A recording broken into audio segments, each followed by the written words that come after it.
আওয়ামী লীগ এই দেশ থেকে স্বৈরাচারের দোসররা ফ্যাসিস্ট শেখ হাসিনা এই দেশ থেকে পালিয়েছে একমাত্র মৃত্যুকে ভয় করে। জোরে কোন ঠিক কিনা?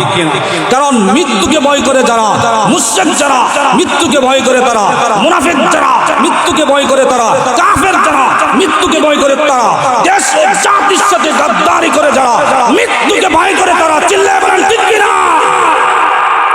কারণ তারা রাজনীতি করেছে চেয়ারের জন্য, তারা রাজনীতি করেছে ক্ষমতার জন্য, তারা রাজনীতি করেছে নিজেদের স্বার্থ হাসিল করার জন্য, তারা